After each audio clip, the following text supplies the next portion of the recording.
yards apart or something like that down over there? Yeah, we did in Cleveland. I met Kevin, I think it was my second year in Cleveland he came in. And we had a townhouse like right across the street, and him and his wife Leah and my wife Gina. We hung out a lot, went out to dinner. We really hit it off. I mean, great human being. I mean, I think it was his first year coaching too, to be honest with you, because he had just finished playing, and I think he was doing some TV. And you could just tell right away the way he carried himself. Just a special guy, a man of integrity, first class in everything he does, the way he approaches people. I mean, he's a guy I would have bet early on and said, you know, I'd pick that guy to be a head coach pretty quickly. He kind of has that aura about him. He's smart. We spent a lot of time talking football, offense, defense. And then we actually, when we left Cleveland, we went to San Francisco together. So we spent 2 stops together. You know, our families kind of hung out on vacation and just got to know him really well. He's got a great family. He's a really good football coach, but he's even a better person. So, yeah, I'm a good friend of mine, and you know, we talk often. Obviously, we won't this week, but it's I got a lot of respect for him. On the football side of things, what are some of the challenges that he presents? Yeah, one, I think the scheme's really good. You know, they're running the ball really well, and then I think his pass game. It's not just the players. I think it's also the scheme, and then he's got really good players too. I mean, obviously Jefferson, you know, is probably the best wide receiver in the league. If Addison comes back this week, we played against him when I was in college, and I thought early on his rookie year he was going to be special the way he moved around and made plays. I remember that first game at Pitt. We played against him when he was a freshman. I was really impressed with him. Obviously, the running back's a phenomenal player, and from what everybody around here says, is one of the most special human beings ever. Everyone seems to rave about him, so I'm sad I never got a chance to meet him. And then the offensive line, they're really well coached. They're tough. They're gritty. I think their tackles are really good players. They're strong. Both tackles are really good players. They're strong inside. You know, they've really kind of pieced it all together. They're a talented team with a really good scheme, so that they present a challenge. They've been scoring a lot of points.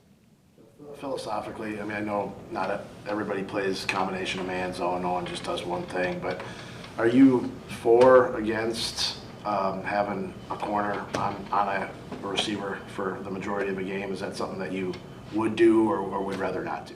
Yeah, we've done both. I mean, we've done that in some series this year. We've done it in some games, and if it's going to fit in best to the calls that we're trying to call, we definitely.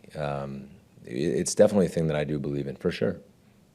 If you haven't coached against Jefferson, you know, in your career, kind of missed him a little bit when you were in the NFL.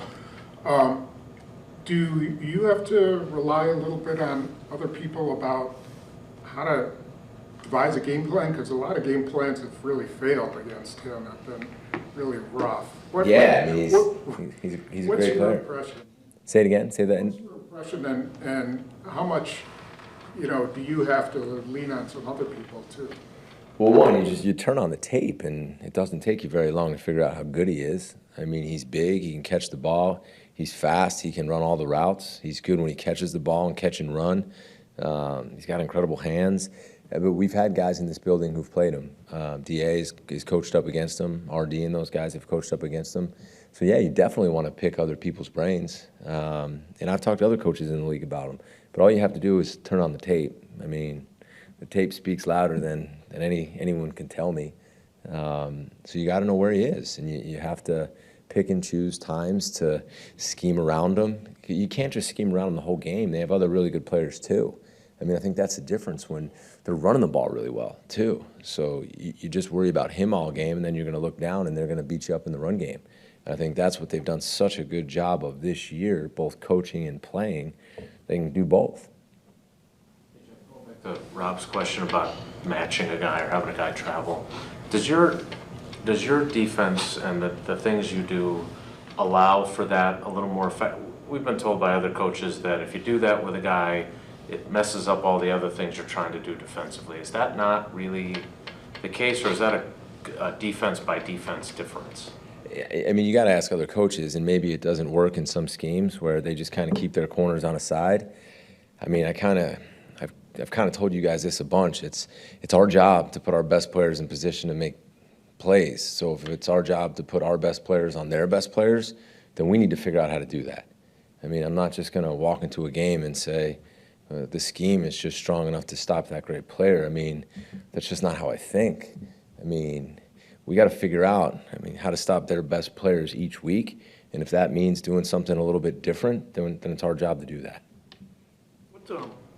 What quality about Aaron Jones, when you watch the tape, jumps out at you most? He runs with violence. He's got this burst to him that he just wants to run through people. And he's fast. He can bounce it and hit it. And he's got a great stiff arm. He's an explosive player, and he can catch the ball out of the backfield. He's good in the screen game. They empty him out. They release him through the backfield. He's a complete player. And you guys probably know it better than I do because you've been around him for so long.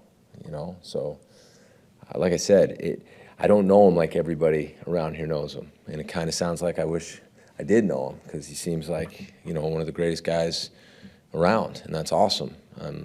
This week we got to do everything we can to play great defense against him.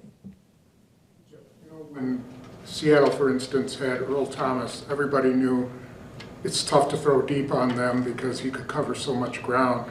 Through 3 weeks, McKinney has 3 interceptions. Is there going to be, do you think teams will start to think twice about going deep because of that? Or would you think twice if he was back there? Would you think twice if he was back there? I would. If you put too much air on the ball or you stare somebody down, he's going to go get it. He almost had another one in that game. He had 2 he almost had, right? He's a dynamic player. He sees it so fast, and he reacts so fast. Like, if you take your clicker and you're watching the film, like, the thing I always like to do is I always like to watch that wide copy when you can actually see the quarterback's face, right? And when that quarterback hits his back step, is he going in that direction or is he still trying to hold you off? Like, when you watch X and you freeze it and you, like, watch it in really slow motion, he's breaking before the hand's coming off the ball. Like, that's how well he anticipates stuff. So I would be a little bit worried throwing in the middle of the field if he were there. And then he's got great hands and he can go up and track it. And it's not just ability, because he studies it too now. Like, that guy watches a lot of tape. He's fun back there. So to answer your question, yes. Speaking of him, he gets a $67 million contract, and with that kind of money, there's these incredible expectations get put on the guy, and I'm sure you watched film with him, but has he exceeded that even to some extent, what you might be getting compared to what you actually have received? I don't know. That's a tough question to ask. I never try to put expectations on a player, right? No matter how much we pay him or when we pick him.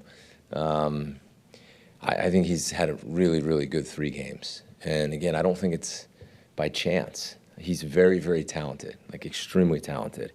And then he works really hard at it. He's constantly texting me questions. We're going back and forth even when we're not here in the building. He's in my office early in the morning wanting to go over the game plan before we even give out the game plan. He's watching extra tape. He's studying it. So, that's what you get when you're that talented and you work that hard and you get on the field. It's not luck. It's his preparation has met his opportunity, and he's taken off with it. Like I said last week, I'm just really glad he's here because he's another one. He's a great player. He's a great guy too. What he's done leadership-wise. You guys, you don't really get to see him as much out there right now. Like, every play matters to him. Like, every single play in practice he cares about, and he wants to be perfect. And no one's going to be perfect in practice or a game, but he strives to do that. And you can see how much it frustrates him when maybe that one play doesn't go right. And it's kind of like us as a coach. Like, it's like, every yard we take personal, every play we take personal, and he's kind of the same way on the field. He works at it. Jeff, I asked Downard a couple weeks ago, because, those of us that have been here a while saw that Woodson had this kind of gravitational pull, that all these young guys were really drawn to him to learn from him. Do you see, not putting him in the Pro Football Hall of Fame, but do you see that same effect with X, with all these young safeties you've got and younger corners? Do you see that same thing happening? Yeah, with the safeties in the room, he's got a lot of young guys in there. They'd be crazy not to gravitate to him, And the crazy thing about X is young. Right. He's 24 years old. So we're talking about a young guy right now too, which is even better. But yeah, I think for sure those young guys are gravitating towards him and the way he teaches them, because he's hard on them too, and not in a negative way.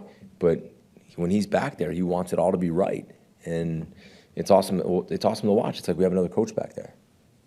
Jeff, are you getting what you need out of Kenny Clark beyond the box score of these first 3 games? Yeah, absolutely. Kenny's doing a really good job. I mean, we had a bunch of sacks and a bunch of pressures last week, and you could look at the box score and you could say, wow, he had a great game because he had 2 sacks, and he had a great game because he had 2 sacks, and he had a great game because he had 1 sack. But who made the quarterback step up into that guy with the sack, right? Who flushed the pocket and made him step out to give that guy a sack? So what you see sometimes, the result, but the process is, to me, just as important. Kenny's been great, and he's been really good against the run. And he's another guy, when you turn on the practice film, I mean, he just works so hard. And he is a huge part of why we had 8 sacks last week and why they rushed for a handful of yards last week and why we're going to continue to get better and better.